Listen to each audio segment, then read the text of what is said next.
Mahal din kita, Fatima. Kailangan ko sila ni Fatima dahil hindi naman ako matatahimik hanggang hindi ko sila babawi. Lahat. Pakawalan mo na kami. Pasensya ka na, Atoy. Trabaho lang to, walang personalan. Kailangan mong halongkatin lahat ng naiwang dokumento ni Judge. Sigurado ako na may ginawa siyang countermeasures para hindi mapunta sa iba ang law firm. Durable power of attorney. Pag-uusapan ba na naman natin ang pagtagal mo sa akin sa law firm, Attorney Aguirre? Hindi mo na magagawa yun. Visa ng durable power of attorney na pinagawa ni Judge bago mo siya pinapatay. Mercy can handle running legal aspects of the law firm. Tapos ka na? Kasi kung tapos ka na, pati ako may pasabog para sa'yo. Dahil mo sinasabi, Attorney Aguirre. Kung may gusto kang sabihin, sabihin mo na.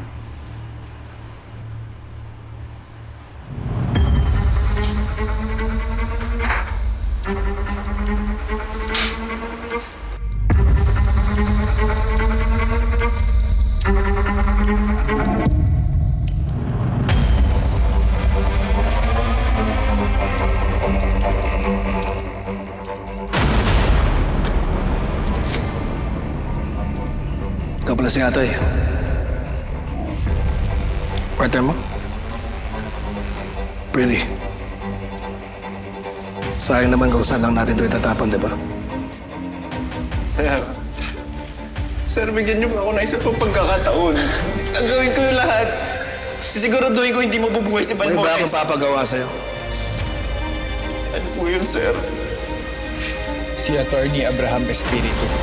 Siya po ang nag-utos para patayin si Judge Benito Balmores.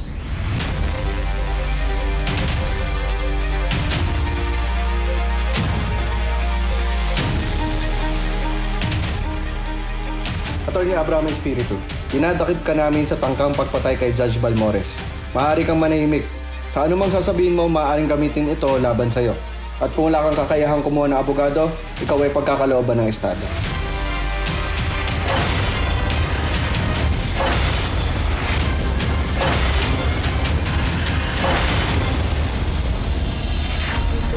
Abra, mahal kita. Babawiin ko sa lahat, all Ayun costs. sa'yo, Abra. No one refuses the judge. Ewan ko na. Batas ang gagamitin ko para durugin siya.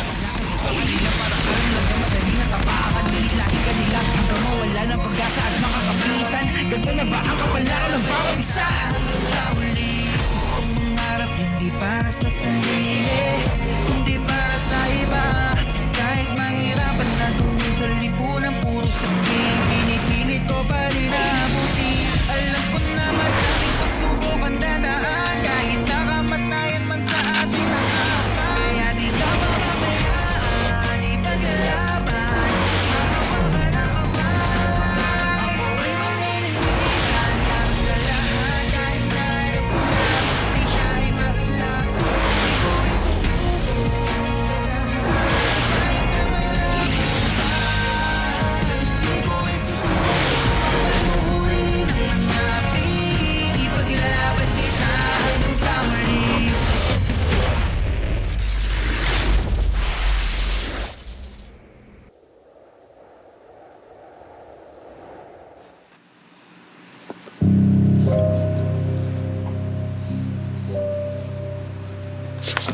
Alam mo, Rachel, sa kabila ng mga nangyayari ngayon,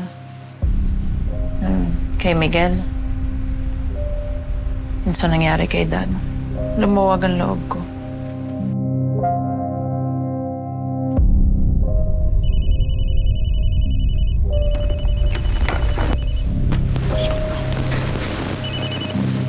Hello?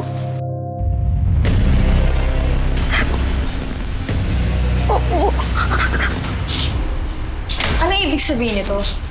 Siya ang bumaril kay Judge Benito Balmores at ayon sa kanya, si Attorney Espiritu ang nagbigay ng utos. Si Attorney Abra Espiritu ang mastermind.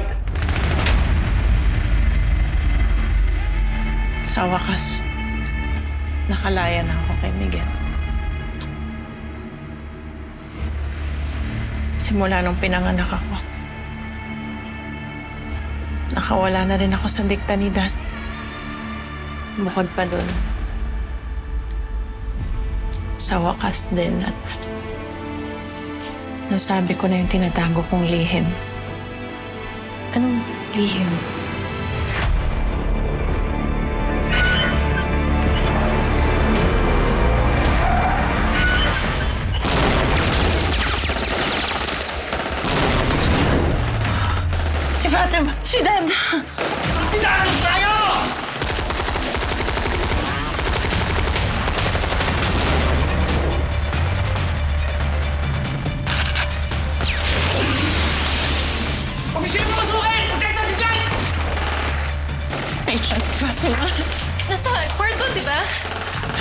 Fatima?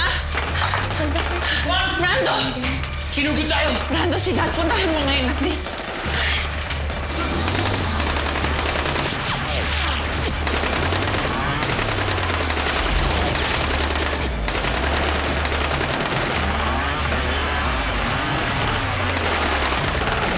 Kailangan ko puntahan si Lolo. Kailangan.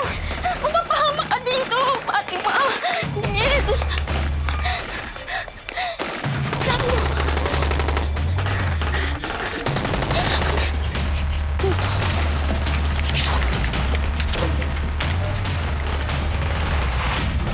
Judge!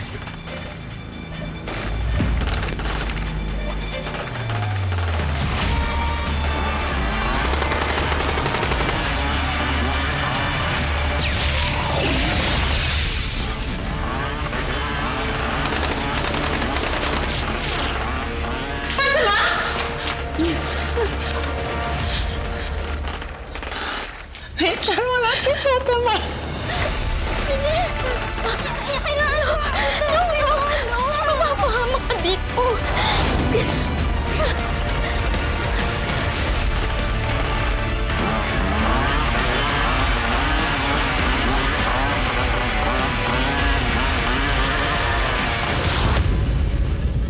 Hindi totoo ang binibintang ni Attorney Aguirre. Lalabas din ang katotohanan. Walang kriminal ang aamin sa kanilang kasalanan. Hindi mo ginawa ni Atoy. I have my ways, attorney. Your illegal ways, Attorney Aguirre. Palabasin na nga to!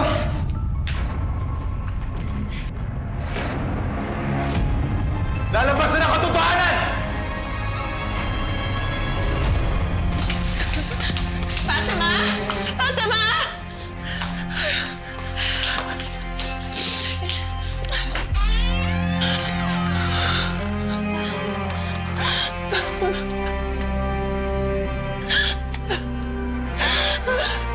Fatima! Asan si Fatima? Oh, Diyos ko. Okay, makinig kayong lahat. Alam ko nakakabigla ang mga pangyayari ngayon. Lalong-lalo na si Attorney Abra Espiritu ay halos kapamilya na natin dito sa firm. Rest assured, he is entitled to receive due process. Pero hindi natin pwede baliwalain ang bigat ng alegasyon laban sa kanya. Naiintindihan niyo? Please, iwan niyo muna ako dito.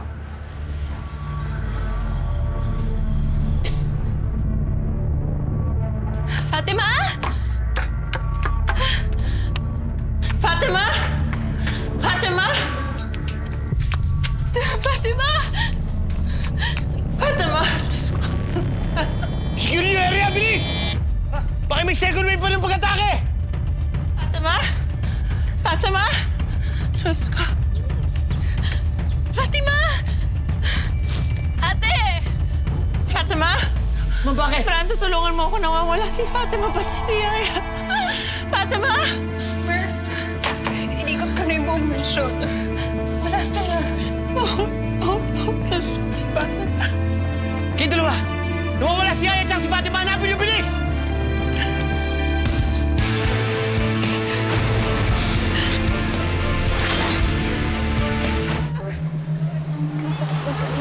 Yaya! Yaya! Yaya! Yaya! Yaya!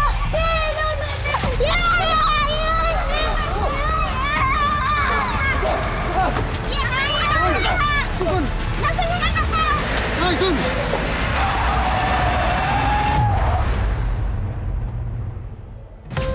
Diyos ko.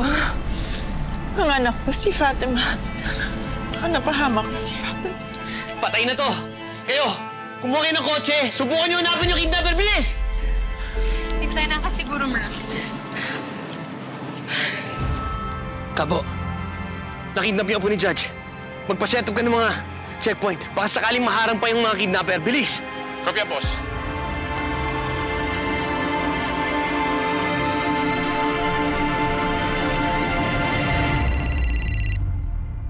Boss, hawak na namin.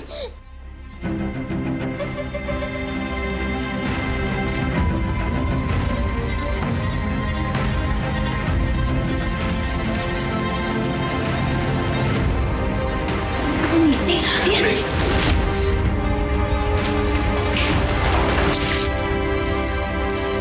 Ano sabihin dito, sir? Ano pong kinalaman niya sa pagpatay? No comment.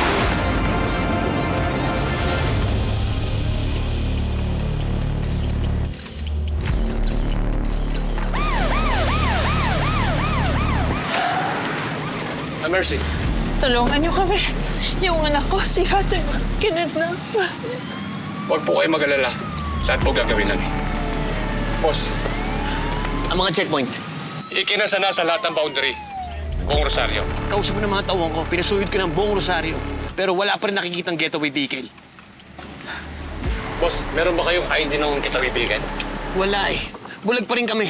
Papacheck ko yung CCTV footage. I-check mo yung CCTV footage. Yes, sir. Ma'am Mercy, hinala ko lang po, yung buong paglusob sa mansyon, hindi kaya diversion lang yun para madukot si Fatima.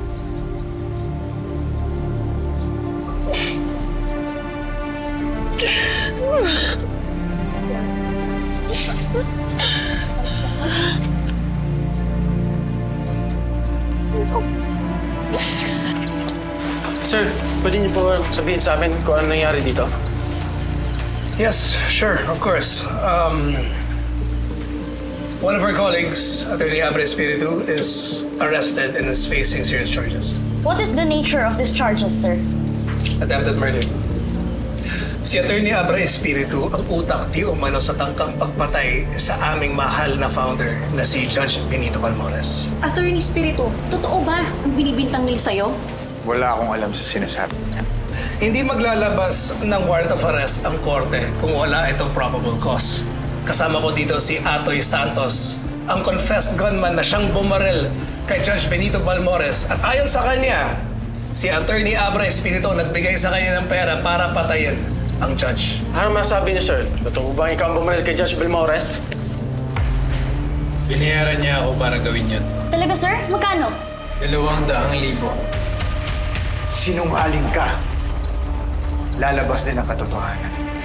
Malalaman din ng tao ang tunay na utak sa tangkang pagpatay kay Judge. Anong mensahe siya para sa mga kliyente ng law firm at publiko?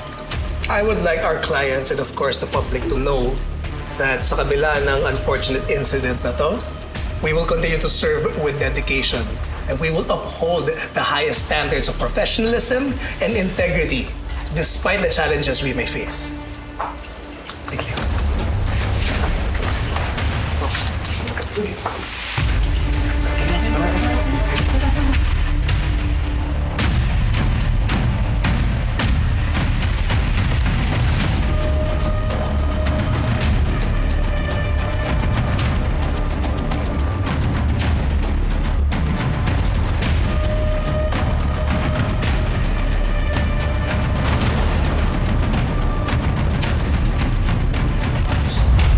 Gawa ko na ang gusto mo.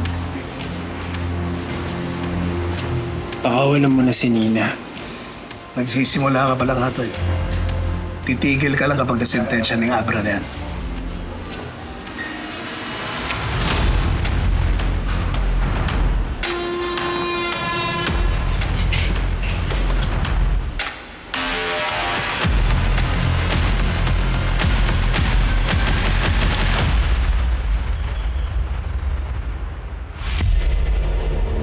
Batch. Batch. Huwag mong tantanan hanggat hindi mo nalalaman kung nasaan si Balat. Kailangan nating makuha siya para lumutang ang katotohanan tungkol sa pagbaril kay Judge Balmores. Nakatimbre na siya sa lahat ng spotters ko. Kapag naispatan namin siya, tatawagan kita kaagad. Salamat, Batch. Tutuloy na ako, Batch. Ingat ka. Ingat ka.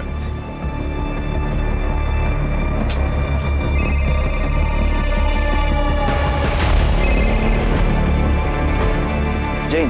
Pido, si Abra inaresto. Ha? Paano nangyari yun? Hindi ko din alam. Basta pinapunta ako ni Miguel dito, may press con daw, pero hindi ko naman alam na si Abra na pala ipapalandra niya sa media.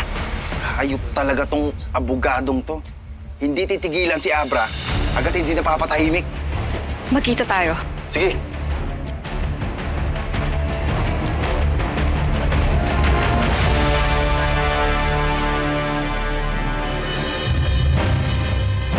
utang na loob. Alang-alang kay Judge Balmores, huwag ka muna lulutang. Lalo ka lang makakadagdag sa problema. Huwag matigas ang ulo, ah.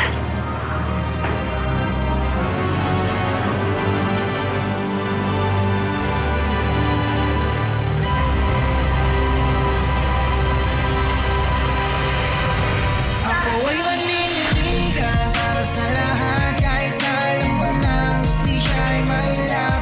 Di mo pipigilan, di titigilan. Kinalaban ko pa. Isang abogado mula sa kilalang law firm sa lalawigan ng Rosario ang inaresto matapos siyang ituro ng self-confessed gunman. Mercy! Is this a surprise? Walang kasalanan ng bata. Please, huwag mo siyang idamay. Idamay saan? Anong pinagsasabi mo? Huwag mo akong lolokohin, Miguel. Ibalik mo ang anak ko. Kamusta si Fatima? Nawawala si Fatima. Ay, Miguel. Oy! Labas mo si Fatima. Parang awa mo na, Miguel. Please. Wala dito si Fatima. Sinungaling! Sinungaling!